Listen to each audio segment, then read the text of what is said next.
Donc, Awa John, vous avez la parole d'abord. Je l'avais oublié, je l'ai omis. Abdoulaye se prépare.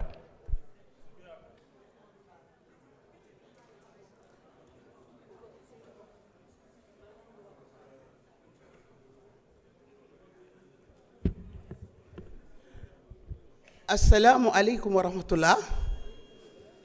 Monsieur le Président de l'Assemblée, maa ngi lay nuyu. Monsieur le ministre, monsieur les ministres, maa ngi leen di nuyu avec vos collaborateurs. Chers députés, yéen ñëpp maa ngi leen di nuyu. Alhamdulillahi rabbil alamin. Xam nga lu tax dama ni woon Ousmane dafa sàkkoon ca darajaam ja ka yàlla jox dolli woon ko Bassirou Diomaye présenté ko Sénégalais yi ne leen kii moom a gën te billaahi moom xam na ni gënul Ousmane. kon loolu moo dellu siwaat ba tey Bassirou Diomaye dugg ci benn gaal yàlla jox ko darajay président de la république mu ñëw ne ñu indil ko lii nga xamante ni moom lañ doon dox di ko doxee mu daal di dellu siwaat ne Ousmane kaay maag yow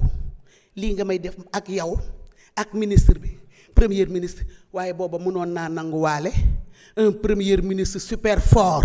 moo ko fi waxoon kon mënoon naka caa boole waale waaye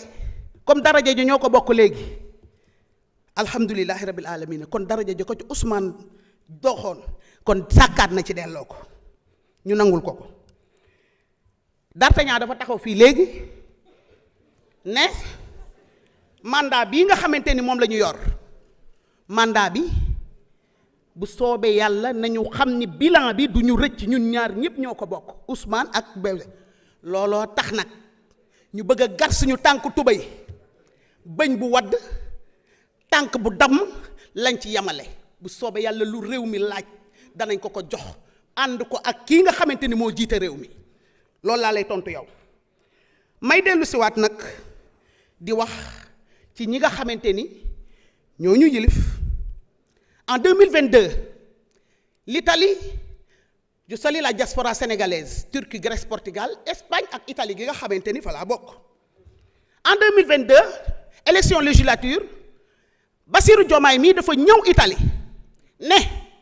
Ousmane nee na nañu jël intercoalition bi jox leen les députés de l'Europe du Sud au dernier moment ñu liggéey ba dee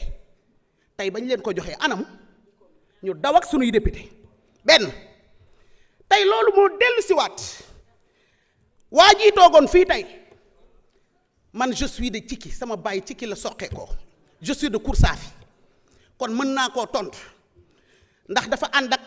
renfort am buñ ko renforcer ba mu dëgër waaye yow bu la Pastef laalee nag mbaa muy xeex ak yow kon ñu ñàkk fayda nag kenn du la laal jour ba muy dugg si ay parrainage am xam nga ku mu ko jox parrainage am parrainé wul Bassirou Diomaye mii de ay parrainage am waajee toog anamu dem na te bokkoon ca ñoom ñooñee waajee la jox ay parrainage am Mbuur la dem jox ko ku tudd Omar Sy ay parrainage am moom ba mu nekkee ba au dernier moment la ñëw fekk ñu tànn ñoom Youssou Ciss ba pare mu jaar ca kaw comme d'habitude rek lobby bi waa jii toog tey nekk président de la république lobby ko moo tax tey jii mu jël jas gii nekk fa député waaye waru ko woon a doon loolu moo dellu si waat ba nga xam ni musulaa gëm ay waaye parti bi dee leen xool nag ci duggin wi dee leen xool duggin wi ak heure duggin bi loolu jar naa sédd kon nag ma di leen wax ni kooku àndut ak ñun mësuta ànd ak ñun intérêt ko fi dugaloon kon bu nee moom dafa nekk ni poste tënku ko wala poste téyewu ko waxul dëgg il ment damaa bokk ak moom nag bopp ba ci geen li ma ni woon Gris Bordeaux mi ma bokkal ndey ak baay bu laalee sama projet bi ma jàkkaarloog moom looloo tax nag tey jii ma mën a wax ci kooku àndut ak ñun tey àndut ak ñun ëllëg ma ngay ànd ak intérêt mairie Diass moo ko xañ jàmm kon nag nañu jóg takku ba dëgër jàppale waa Diass ki nga xamante ne moom lañ fay tànn ñu jiital ko may dellu di wax nag ni Koursaafi ñëpp ñun lay àndal dama ne ku nekk ci dara daraja dalay jaral dara bu la daraja jarulul dara doo am ci daraja dara kon suñu lii nañu jaral dara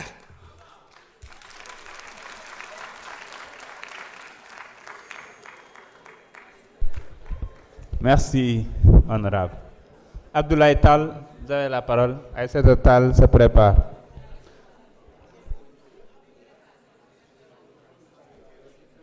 Merci beaucoup, Monsieur le Président. Nuyuwaat naa leen monsieur les ministres, chers collaborateurs, chers collègues. dama bëggoon a ñaan sunu collègues yi rek ñu may ma def benn genèse bu ndaw rek parce que fi ñu jógee dafa sori dañuy fàtte lu bari dafa mel ni discours bi wala lii ñu réunir tey dafa mel ni 2024 la commencé wala 2026 da ngeen dama leen di ñaan rek ngeen retourner en arrière 2014 lañ ko commencé wax te discours yu doon multiplié wu en 2014 dem ba 2016 ñu rajo le président Ousmane Sonko bokk na ci facteurs yi mobiliser les Sénégalais cristalliser les attentions ba tey jii ñu toll fi ñu toll si ay principes lañ mus a nekk lutter contre la bonne gouvernance la non transparence promouvoir la bonne gouvernance loolu daanaka booy xool moo nekkoon revendication wu parti bi fi nekkoon au pouvoir muy APR ne nañu rajo Ousmane Sonko parce que day génn ay mbóot day dénoncer ay jubadi day dénoncer ay crimes économiques et financiers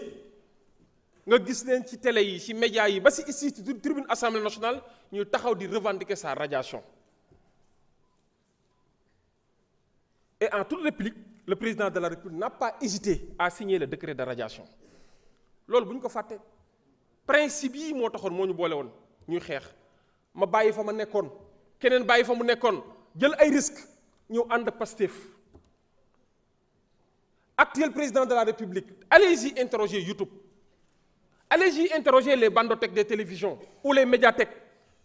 allez-y interroger Google yan discours lañ amoon ci déclaration de patrimoine et déclaration surtout à la sortie les discours sont là lii du ay mbirum personne ça nous dépasse ñaata président de la République ñoo fi falu acquitté wu de cette obligation de déclaration de patrimoine c'est pas une question de personne c'est une question de principe certes le président de la République est une institution c'est un symbole la Constitution également est un symbole et dans cette Constitution il est clairement dit que juste après sa prestation de serment il déclare mais ñu dolli si gannaaw ñun bañ conformer wu à nos discours à nos engagements devant le peuple sénégalais bañ ne déclaration de patrimoine mu ngi am sens de booy génne nga def ko mais bu ñu ñëwee tey jii ñu dem ba ay député de opposition ne dañuy voter su ma déggee député de la majorité day voter contre j'ai des problèmes ça interroge ça interpelle mais mieux ki ñu jàpp ni dañoo singli wala dañoo acharné wu il n'est pas contre le principe il a demandé il a fait un amendement on a voté en commission l'amendement effectivement il y a des voix qui se sont levées pour dire que amendement bi fi ñu ko bëgg a dugal c'est un chapitre réservé au président de la République moom laa tuddee léegi ceebu jën nga dugal ci diwtiir mais dañ koy lekk amuñu ci problème amuñu ci benn problème mais nañ xam ni rek li ñuy def nii c'est pour le peuple sénégalais transparence c'est lañ nekk bonne gouvernance c'est lañ nekk ci ay principe nañ nekk am na ku fi taxaw léegi avec un tas de mensonges ou de contre-vérités dem di accuser mais kooku am na benn député bu bokkoon ak moom moo ko njëkk a accuser nekk am na ab contrat bu fi amoon jël naa te kooku musul porter plainte am na keneen ko fi taxaw léegi naan noonu nañu dissoudre nañu nangu oto yi dissolution tiitaluñu nangu oto tiitaluñu mais kooku dama koy tontu tamit et je prends à témoin le coordonnateur départemental de Pastef Mbour jour bi événement yi amee ci ki toggulu lañ jóge woon jas on nous a attaqué on nous a violenté on nous a persécuté deret tuuru fa si ay doomu Pastef avant ñuy jóge toglu dañoo toogoon ci benn mbaar sous l'arbre à palabre de toglu ay notable ak ay dignitaires ñooñu ñaan Ousmane Sonko maa ngi toog je suis témoin et je dois le dire ñoo ñaan Ousmane Sonko ne ko dañoo bëgg diw mii nga defal ñu ko député maa nga fa woon bañ fa jógee ci ki nañ dem lañ jëlee ci ki ay xeer tere tuuru arrestation am ci 4 gardes corps Ousmane Sonko maa ko plaidé à Mbour bu ñu fàtte démbul am solo réeroo am na jaxasoo am na contradiction am na Mais les principes restent les principes. La vérité reste la vérité. Loi bi nañ ko voté moo gën a rafet si ñëpp. moo gën a rafet si ñëpp bu ñu demee nag ba suñuy rang ñu taxaw. Merci, honorable. Ça interpelle. Mais le peuple est le grand juge. Aïssata Je Tall vous remercie. n'est pas présente. Honorable Aïb Dafé, vous avez la parole. Dernier orateur.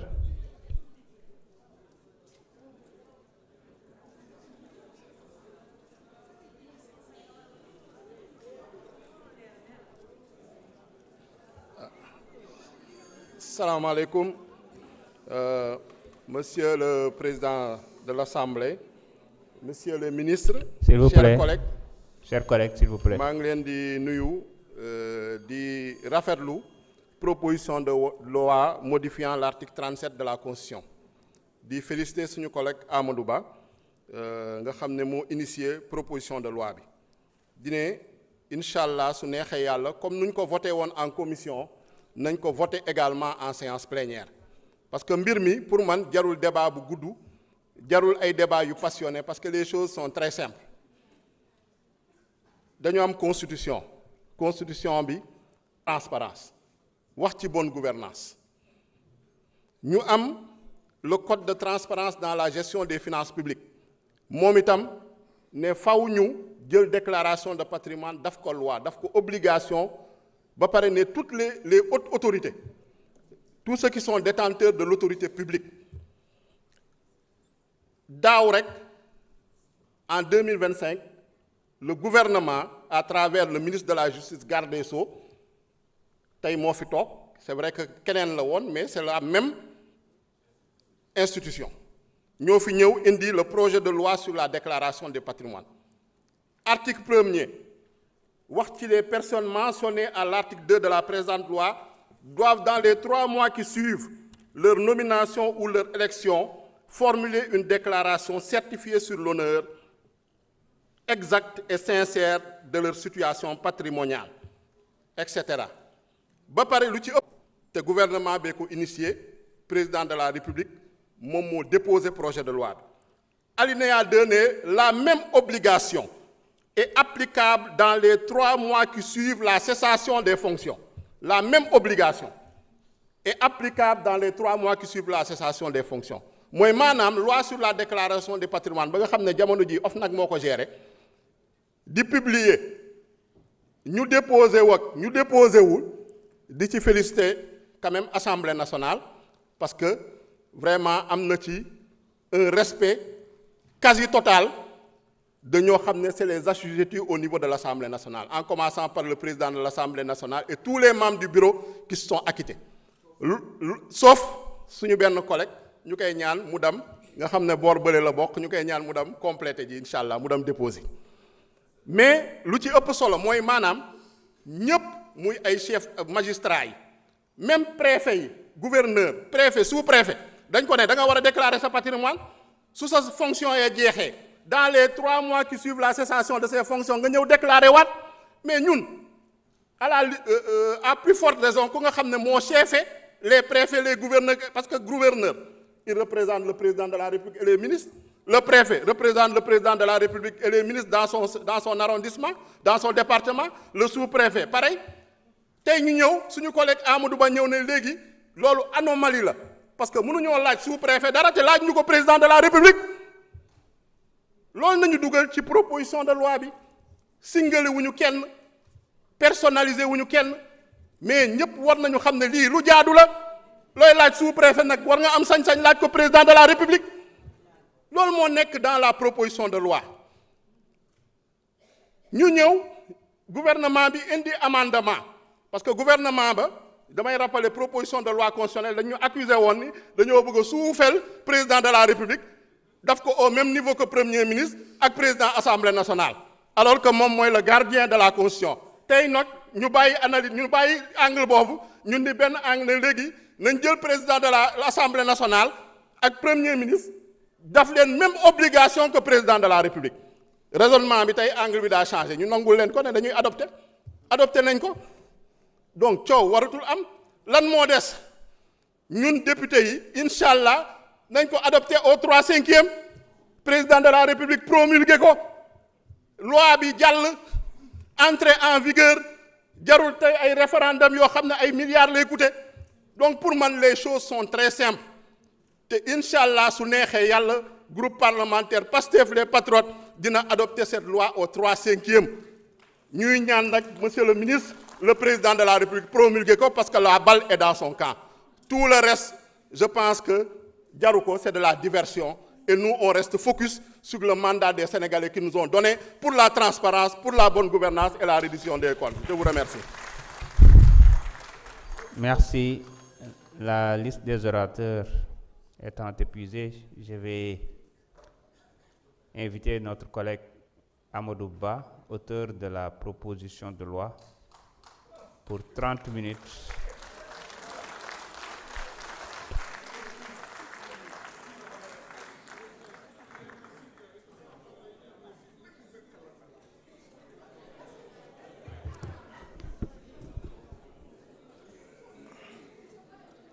auzu billahi min asheytaani rajim bismillahi rahmaani rahim